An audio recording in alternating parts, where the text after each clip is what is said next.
కాళ్లలో నొప్పి, నరాల వాపు వంటి లక్షణాలతో బాధపడుతున్నారా? వెరికోస్ వెయిన్స్ లో అత్యాధునిక చికిత్స Avis vascular centre. Hello friends, ప్రియం వదానికి స్వాగతం. ఒక కేసు మీతో చెప్తాను. నేను నా దగ్గరికి వచ్చిన నెంబర్ ఆఫ్ కేసెస్ వచ్చాయి, కానీ నన్ను బాగా కదిలించేసినటువంటి కేసు. ఇలాంటివి చాలా ఉన్నాయి. చాలా మంది ముందుకు రావడం లేదు దాని మీద స్పందించడానికి కానివ్వండి, ఎలా న్యాయం జరుగుతుంది మాకు అనేటటువంటి డైలమాలో ఉన్న వాళ్ళు కూడా చాలామంది ఉన్నారు. వాళ్ళ కోసం నాకు తెలిసినటువంటి ఒక మహిళ చిన్నప్పుడే హస్బెండ్ చనిపోయారు. చనిపోయిన తర్వాత పాపం తను చాలా కష్టపడి ఒక్కటే ఆడపిల్ల ఉంది. ఆడపిల్లను పెంచి పెద్ద చేసింది. ఎంత కష్టపడిందంటే అంత కష్టపడి, వెనుక ఆస్తులు ఏం లేవండి. అలాగే అయిన వాళ్ళందరూ సపోర్ట్ ఉన్నా కూడా అంత గొప్పగా తను సపోర్ట్ తీసుకోలేదు. చాలా గొప్పగా కష్టపడింది. ఆడపిల్లని చదివించిన తర్వాత పెళ్లి చేసింది. పెళ్లి చేసిన తర్వాత ఆడపిల్లని అత్తగారింటికి పంపించింది. అంతవరకు బాగానే ఉంది. పంపించిన తర్వాత ఎవరైనా సరే, ఏ ఆడపిల్లైనా పెళ్లి చేసుకుని అత్తగారింటికి వెళ్ళిన తర్వాత కొన్ని కళలు ఉంటాయి. బాగా చూసుకోవాలి, భర్తతో ఇట్లా ఉండాలి, అట్లా ఉండాలి, అంత అందంగా ఉండాలి, అంత ఆనందంగా ఉండాలి అని చెప్పేసాను. ఈమె పెళ్ళి చేసుకొని అత్తగారింటికి వెళ్ళింది. ఇంకొక విషయం ఏంటి అనంటే, అక్కడికి వెళ్ళిన తర్వాత ఆ ఇల్లు అంతా కూడా ఆమె ఎంటర్ అయిన తర్వాత ఎవరైనా కొత్త కోడలు వచ్చారు అనంటే ఆ ఇంట్లో కొంచెం సంతోషం, సంబరం అవన్నీ ఉంటాయి. అలాంటివన్నీ ఏం లేవు. చాలా సాదా సీదాగా ఏదో ఇదేంటి ఇంటి పక్కన తెలిసిన ఆవిడ వస్తే కనుక కూర్చోమన్నట్టుగా ఆమెని ఆ ఇంట్లోకి ఆహ్వానించటము. ఆ ఇంటికి వెళ్ళిన తర్వాత ఫస్ట్ వాళ్ళు పెట్టిన షరతు ఏంటంటే, నువ్వు ఖచ్చితంగా ఉద్యోగం చేయాలి, నీ సంపాదన నువ్వే సంపాదించుకోవాలి, నీ సంపాదన నువ్వే ఇది చేయాలి, నేను ₹1 అనేది నీకు ఇవ్వను, నిన్ను పోషించను అనేటటువంటిది సదరు ఆ భర్త ఆమెకు చెప్పినటువంటి విషయం.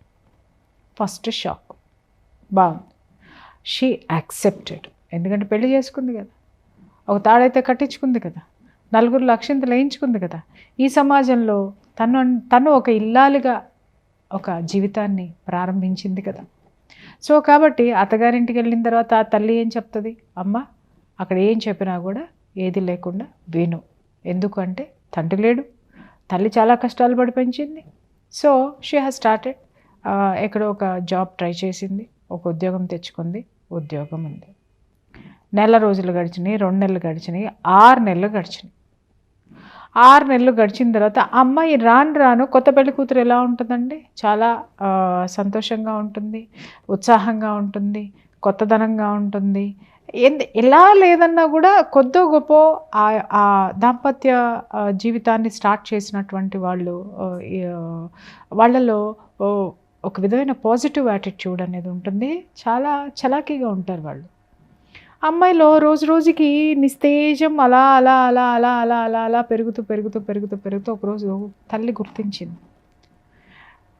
ఓ రోజు ఇంటికి వచ్చిన తర్వాత ఇంటికి పిలిచినప్పుడు అడిగింది, ఏంటమ్మా ఎందుకు అలా ఉన్నావు? అక్కడ ఏమన్నా మీ అత్తగారు కష్టాలు పెడుతున్నారా అనంటే ఏం మాట్లాడలేదు. అమ్మ, నీ భర్త వల్ల ఏమన్నా కష్టం ఉందా? ఏం మాట్లాడలేదు. ఎందుకమ్మా ఇలా ఉన్నావు? వదిలేయమ్మా, నేను బాగున్నాను అని చెప్పింది. మళ్ళీ వెళ్ళిపోయింది. మళ్ళీ తర్వాత అలా దాదాపు 2 సంవత్సరాలు గడిచిపోయినాయి. అంటే ఈలోపు చుట్టుపక్కల వాళ్ళందరూ ఈమెను అడుగుతున్నారు, మనవరాలని ఎప్పుడు ఎత్తుకుంటావు అని చెప్పి ఈవెన్ అడుగుతున్నారు. అలాగే ఆమె ఎక్కడికి వెళ్ళినా కూడా ఏంటి ఇంకా పిల్లల్ని కనలేదు అని అంటున్నారు. అలాగే ఎక్కడికి వెళ్ళినా కూడా ఈ అమ్మాయికి ఇలాంటివి ఫేస్ చేస్తూ ఉండేసరికి ఒకరోజు ఆ తల్లి అడిగిందనమాట. ఏమని అంటే, అమ్మ పెళ్ళి 2 సంవత్సరాలు అయింది, ఇంతవరకు ఏమీ కాలేదు, ఒకసారి పోయి డాక్టర్ దగ్గరికి వెళ్ళి మనం టెస్ట్ చేయిద్దాం పదా అని చెప్పేసి అని, ఏదైనా లోపం ఉందేమో, నీలో లోపం ఉందేమో, ముందు నువ్వు సరి చేసుకో, తర్వాత అల్లుడు సంగతి చూద్దామని చెప్పేసి అని అమ్మాయిని హాస్పిటల్కి తీసుకెళ్తే అక్కడ డాక్టర్ చెప్పినటువంటి విషయం విని తల్లి చాలా షాక్కి గురైంది. ఏంటి అనంటే, అమ్మ నీ బిడ్డకి పెళ్ళైతే చేసావు కానీ స్టిల్ షీ ఈజ్ వర్జిన్. తల్లి షాక్ అయింది. అడిగింది, ఏంటమ్మా ఇది, ఏం జరిగింది, ఏంటి? అతనంటే నీకు ఇష్టం లేదా? ఇష్టం లేని పెళ్ళి ఏమన్నా చేశానా? అతన్ని ఎందుకు ఇలా జరిగింది? ఏంటమ్మా ఈ విషయం వినడం అనేది నాకు చాలా బాధగా ఉంది, ఏం జరిగింది అని అంటే, అప్పుడు ఆవిడ ఆ పిల్ల బోర్ని ఏడ్చేస్తూ ఆ తల్లిని పట్టుకొని ఏడ్చేసి చెప్పిన విషయం ఏంటి అని అంటే, ఇంతవరకు నా భర్త నన్ను ముట్టుకోలేదు. కారణం ఏంటి? అమ్మ నీ భర్తకి ఎవరైనా ఉన్నారా, లేకపోతే ఇంకేమన్నా ఉందా, లేకపోతే నువ్వేమన్నా నీ భర్తకి సహకరించట్లేదు? ఇవన్నీ తల్లి అడిగింది. ఏం జరిగింది అని అంటే, లేదమ్మా నేను ఎంత ట్రై చేసినా కూడా అతను నన్ను హీఈస్ నాట్ అలౌ మీ. రాత్రి అయ్యేసరికి అతను వెళ్ళేసి వాళ్ళమ్మ దగ్గర పడుకుంటాడు. వాళ్ళమ్మ వచ్చేసి మా బెడ్రూమ్లోనే పడుకుంటుంది. సో దీనికి ఎక్కడ మాకు ఇది ఉండట్లేదు. విషయం ఏంటి, ఎందుకని అని చెప్పేసని ఈమె తల్లి మనసు కదండి, పోయి వాళ్ళ వియ్యంకురాలను అడిగింది. అమ్మాయి ఏంది, పెళ్ళే 2 సంవత్సరాలైనా వీళ్ళ మధ్య ఏ విధమైనటువంటి అనుబంధం లేదు, బంధం లేదు. బంధం అయితే ఏర్పాటు చేశాం కానీ అనుబంధం పెంపొందించుకోలేదు. ఏంటో ఒకసారి నేను అడగలేను కాబట్టి, కన్న తల్లివి కాబట్టి ఏంటో చెప్పు అని మాట్లాడితే వెంటనే ఆ తల్లి రియాక్ట్ అయిపోయింది, రివర్స్ అయింది ఈవిడ మీదకి. ఏమని రివర్స్ అయింది అని అంటే, నీ కూతురు అలాంటిది, నీ కూతురు ఇలాంటిది, నీ కూతురు మాట వినదు, నీ కూతురు అట్లా ఇట్లా అది ఇది ఇది అసలు అన్న కూడని మాటలు, అన్న రాని మాటలన్నీ కూడా ఆమె పడింది. ఈవిడ షాక్కి గురైంది. ఇది ఏమిటమ్మా ఇలా ఎందుకు అంటున్నారు అని అంటే, నీ కూతురికి ఎవడు దొరకలేదు, నీ కూతురు మంచిది కాదు కాబట్టి నా కొడుకు ఇచ్చి చేసినావు, మేము దొరికినామని ఉల్టా ఈమెని మాట్లాడేసరికి తట్టుకోలేకపోయింది ఆవిడ.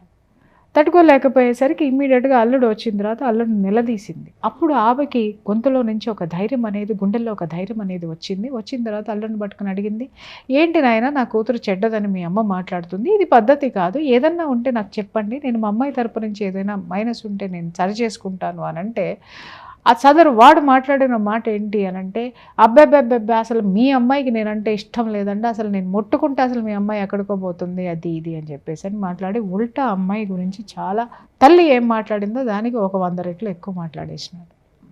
ఆమెకి ఏం అవనాలో అర్థం కాక కూతుర్ని పట్టుకొని కొట్టేసింది. నువ్వు ఇలాంటి దానివా, నువ్వు ఎందుకు భర్త దగ్గరికి వెళ్ళడం లేదు, భర్తతో సంసారం ఎందుకు చేయటం లేదు, అత్తగారిని ఎందుకు చూసుకోవట్లేదు, నేను ఇలాగైనా నిన్ను పెంచాను, నేను ఎంత కష్టపడి పెంచానని తను అన్ని సంవత్సరాలు ఒక 25 సంవత్సరాలు పడినటువంటి కష్టం మొత్తాన్ని ఆ పిల్ల మీద చూపించేసి, సమాజంలో ఆమె ఎన్ని అవమానాలను ఎదుర్కొని ఆ పిల్లను పెంచిందో ఆ యొక్క ఫ్రస్ట్రేషన్ మొత్తము కూడా, ఆ దుఃఖం అంతా ఒక్కసారి వచ్చేసి ఆ పిల్లను పిచ్చ కొట్టేసింది. పిల్ల ఒళ్ళంతా గాయాలైపోయింది. అమ్మాయి నిజంగా చూడండి ఎలా ఉంటుంది అనంటే, ఒక ఆడది, ఒంటరి ఆడది ఎన్ని సమాజం నుంచి ఎన్ని భరించాల్సినటువంటి అవసరం ఉంటుంది, ఎంత నిస్సహాయమైనటువంటి స్థితిలో ఉంటుంది. ఇంకా ఆమె ఏమనాలో అర్థం కాక, ఆమె ఎవరికి చెప్పాలో అర్థం కాక వెళ్ళి తన యొక్క తోబుట్టులతోటి చెప్పింది, ఇదిగో చూడు ఇన్ని సంవత్సరాలు నేను కష్టపడి పెంచాను, పెంచితే నా కూతురు ఇలా చేసింది, భర్తని దగ్గరికే రానివ్వటం లేదంట, అత్తగారిని ఇలా అంటుందంట, ఇలా ఎదిరించి మాట్లాడుతుందంట, ఇట్లా చేస్తుందంట, అట్లా చేస్తుందంట, నాదెంత అయిపోయింది, నేను సూసైడ్ చేసుకొని చనిపోతాను అది ఇది అనేసరికి పాపం వాళ్ళ బంధువులందరూ కూడా ఒక చోట మొత్తం అంతా చేరి, అయ్యో అట్లా కాదమ్మా మేము నచ్చ చెప్తాం పిల్లకి అని చెప్పేసి అని ఆ పిల్లని పిలిచి వాళ్ళందరూ కూర్చోబెట్టి కౌన్సిలింగ్ చేసి నానా ఇది చేసిన తర్వాత కూడా ఆ పిల్ల చెప్పింది, నేనేం చేయలేదు, అసలు నేను నోట్లో నుంచి అసలు వాళ్ళు ఎవరు నాతో మాట్లాడరు, మార్నింగ్ లెగిస్తే ఈ పిల్లే పనులన్నీ చేసి పెట్టి ఆఫీస్కి వెళ్ళాలి, ఆఫీస్ నుంచి వచ్చిన తర్వాత కూడా ఈ పిల్ల వంట చేస్తేనే వాళ్ళు తింటారు, అది ఆ ఇంట్లో ఉన్నటువంటి పరిస్థితి. ఆ తర్వాత ఏం జరిగింది అనంటే, ఇంకొక విషయం ఏంటంటే, ఇంట్లోకి కావాల్సినటువంటి సరుకులు ఏవైతే ఉన్నాయో, గ్రాసరీస్ ఏవైతే ఉన్నాయో తల్లి కొడుక్కి సరిపడా తెచ్చుకుంటారు, అది వేరే వండాలి, ఈమెకేం కావాలో ఈమె తెచ్చుకోవాలి, ఈమె సపరేట్ 2 వంటలు వండి పెట్టాలండి అక్కడ. అర్థమైందా? ఈ విషయం ఎలా బయటపడింది అనంటే, అందులో వాళ్ళ బంధువుల్లో ఉన్న అటువంటి ఒక ఆయన అన్నాడు, సరే మనం ఆ పిల్ల లేదు అంటుంది, వాళ్ళు ఉంది అంటున్నారు, మనం మన పిల్లని తప్పుపడుతున్నాం, 3వ వ్యక్తి అనే వాళ్ళు ఎవరైనా నిజం చెప్పాలి కదా అంటే, ఎవరు నిజం చెప్తారు అని అంటే, ఆ ఇంట్లో పని చేసేటటువంటి పని మనిషి. అప్పుడు ఆ పని మనిషిని వీళ్ళు ప్రత్యేకించి పిలిపించిన తర్వాత, అమ్మ ఆ ఇంట్లో ఏం జరుగుతుందమ్మా అని అడిగితే, ఆ పని మనిషి ఒకప్పుడు ఈవిడ పెళ్ళైన కొత్తల్లో ఉండేది, కొన్నాళ్ళు ఉండేది. ఆ తర్వాత ఎందుకో పని మనిషిని మాన్పించేశారు. ఆ ఒక్క పని మనిషే సాక్ష్యం తప్ప ఇంకెవరు లేరు. ఎందుకంటే ఈ అమ్మాయిని ఎవరితో మాట్లాడనిచ్చేవాళ్ళు కాదు. ఈ అమ్మాయి ఎవరితో మాట్లాడకూడదు, ఆఫీస్ విషయాలు కూడా ఇంట్లో మాట్లాడకూడదు, ఆఫీస్కి వెళ్ళాలి రావాలి, ప్రతి పని చేయాలి. ఒక బట్టల దగ్గర నుంచి, ఇంటి దగ్గర నుంచి, గిన్నెల దగ్గర నుంచి నానా చాకరీ ఇంట్లో అదంతా చేయాలి. బయటికి వెళ్ళి అమ్మాయి సంపాదించుకోవాలి, ఆ అమ్మాయి పోషించుకోవాలి. ఇలాంటి స్థితి. అప్పుడు ఆ అమ్మాయి ఆ ఇంట్లో ఉన్నటువంటి పని మనిషిని వీళ్ళు పట్టుకున్నారు. పట్టుకుని అసలు ఏంటమ్మా ఇంట్లో విషయం ఏం జరుగుతుంది అని అంటే ఆవిడ చెప్పినటువంటి విషయం విని వీళ్ళ గుండె బద్దలయ్యింది. కారణం ఏంటంటే ఆల్రెడీ ఇంతకుముందు వాడికి పెళ్ళయింది. పెళ్ళైన 2వ నెలలోనే డివోర్స్ అయిపోయింది. అమ్మాయి పుట్టింటికి వెళ్ళిపోయింది, డివోర్స్ అయిపోయింది. తర్వాత ఈ అమ్మాయిని ఇచ్చి పెళ్లి చేశారు. ఆ పెళ్లి విషయం దాచారు. ఇక్కడ 2 విషయాలు గమనించండి. మనం ఒక పిల్లని ఒక ఇంటికి ఇల్లాలిగా పంపించేటప్పుడు, ఆ బిడ్డకు ఒక జీవితాన్ని ఇచ్చేటప్పుడు కనీసము ముందు వెనక ఎంక్వైరీ చేసుకునే పని లేదా? ఆ తల్లి ఏంటి, నేను ఒంటరిని, నా బిడ్డను ఎక్కడో చోట పెట్టాలి అన్న ఆలోచనలో ఉంది, పెళ్లి చేయాలన్న ఆలోచనలో ఉంది. కానీ పెళ్లి చేసేటప్పుడు ఎంక్వైరీ చేసుకోవాలి అనేటటువంటి జ్ఞానము ఆ తల్లికి లేదు. ఎందుకు లేదు? తెలిసిన వాళ్ళు సంబంధం తీసుకొని వచ్చారు. ఆ తెలిసిన వాళ్ళని నమ్మింది. ఆ తెలిసిన వాళ్ళు ఎవరిని నమ్మారు? వీళ్ళ ఇంటి పక్కనే ఉంటారనో, లేకపోతే వాళ్ళెవరో చెప్పారనో, లేకపోతే ఇంకొకటనో వాళ్ళు వీళ్ళని నమ్మి తీసుకొచ్చి పెళ్లి చేశారు. అక్కడ అయిపోయింది. కేసు నా దగ్గరికి వచ్చింది.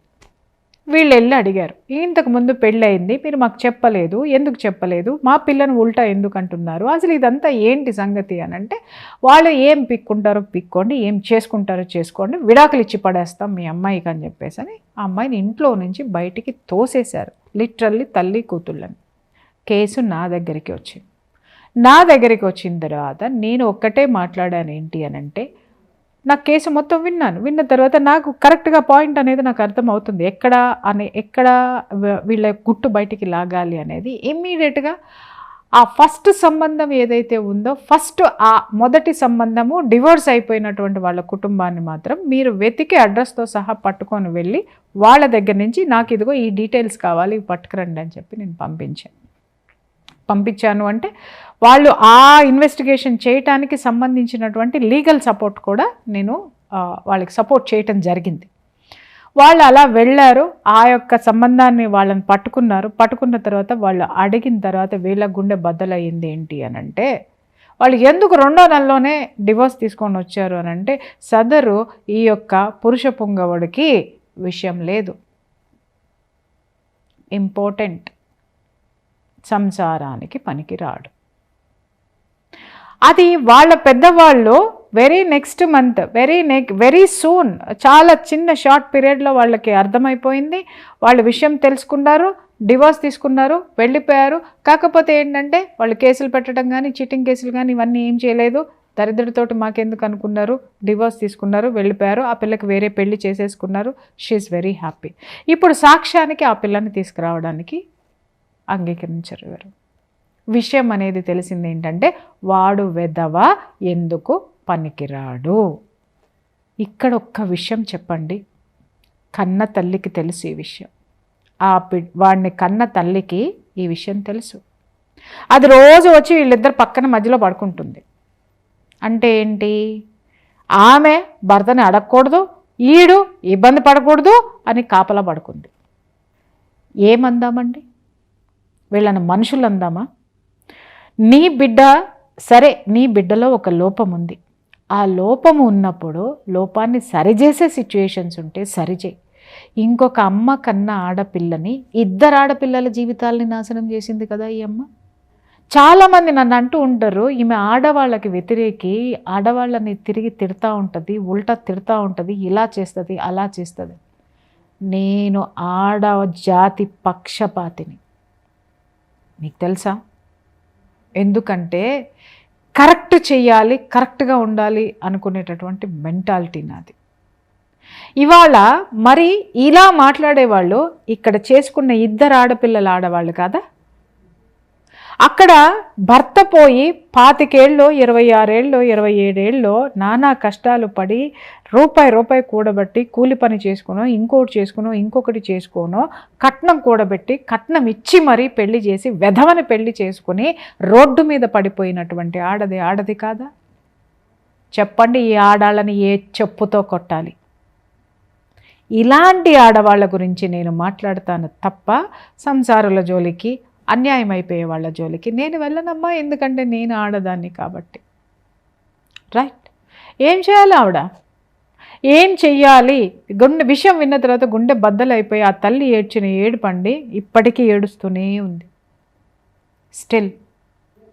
ఆ తర్వాత వాళ్ళు ఆ ఇంట్లో నుంచి ఆ పిల్లని తీసుకొని తను బయటికి వచ్చేసిన తర్వాత డివోర్స్ కేసు వేయాలి. వాడి దగ్గర నుంచి చీటింగ్ కేసు వేయాలి, డివోర్స్ కేసు వేయాలి. వీళ్ళ దగ్గర ఒక్క ఆధారం కూడా లేదండి వాడి మీద కేసు వేయడానికి. తెలుసా మీకు? వాడు పెళ్లి చేసుకున్నది కాక ఈ బిడ్డకి ఏ రోజు తిండి పెట్టలేదు కాక దాంపత్య జీవితం లేదు. సరే, కనీసము ఆ పిల్ల ఒక్క మాట మాట్లాడిందండి. ఆ పెళ్లి చేసుకున్నటువంటి పిల్ల ఎవరైతే ఉందో ఆ భార్య, అతని వైఫ్, నా క్లయింట్ ఒక మాట మాట్లాడింది. ఆ పిల్ల మాట్లాడిన మాట చూస్తే ఒక తల్లిగా నా గుండె ఎంత బాధపడిందో నేను చెప్పలేను. ఆ పిల్ల ఏం మాట్లాడిందంటే, మేడం నా తల్లి ఎన్ని కష్టాలు పడిందో ఈ ప్రపంచంలో నేను చూశాను మేడం. నాకు ఆ దాంపత్య జీవితం నాకు అవసరం లేదు మేడం, దాని అంత ప్రయారిటీ నేను ఇవ్వలేదు మేడం. కానీ ఏ రోజు కూడా భర్త అంటే నువ్వు తిన్నావా అని అడిగిన పాపాన పోలేదు. జ్వరం వచ్చి పడుకోనుంటే కనీసం టాబ్లెట్ వేసిన పాపాన పోలేదు. ఆ పిల్ల హాస్పిటలైజ్డ్ అయ్యేటటువంటి సిచ్యుయేషన్ వచ్చినా కూడా అత్త కానీ వాడు కానీ కనీసం మనిషిగా మంచినీళ్ళు పోయలేదు అనంటే వీళ్ళని ఏ గొయ్యి తీసి పాతి పెట్టాలి ఈ జాతిని. ఇలా చూసినా కూడా ఇలా చేశారండి.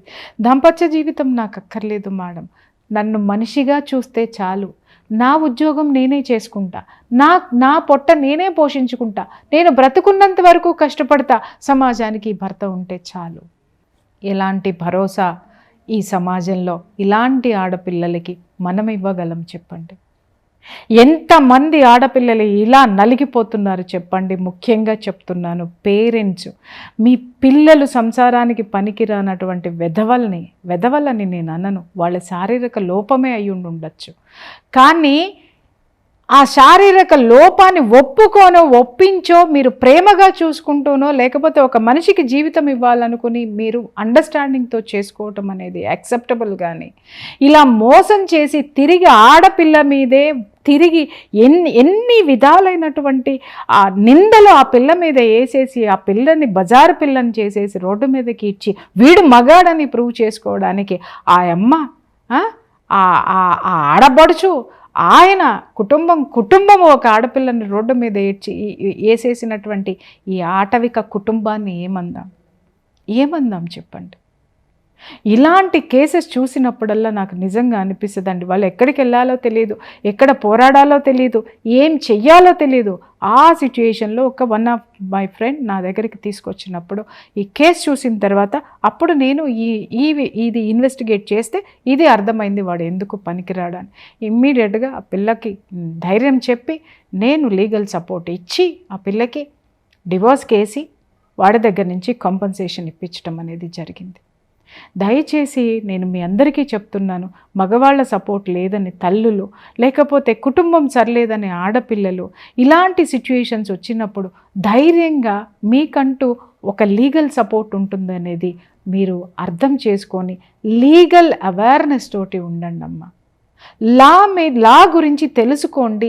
మనకి చట్టాలు ఏ విధంగా సహాయం చేస్తాయి, ఈ పరిస్థితుల్లో ఉన్నప్పుడు మనం ఎవరిని ఆశ్రయించాలి, ఎవరిని ఆశ్రయిస్తే మనకి న్యాయం జరుగుతుంది, ఎక్కడ మనకి కరెక్ట్ ఇది జరుగుతుంది, న్యాయం జరుగుతుంది, కరెక్ట్ ఇన్ఫర్మేషన్ దొరుకుతుంది, కరెక్ట్ సపోర్ట్ దొరుకుతుంది అనేటటువంటి ఇష్యూస్ను కూడా ఆడపిల్లలు ఆలోచించమని చెప్పేసి వన్స్ అగైన్ మీ అందరికీ కూడా హెచ్చరిస్తున్నాను.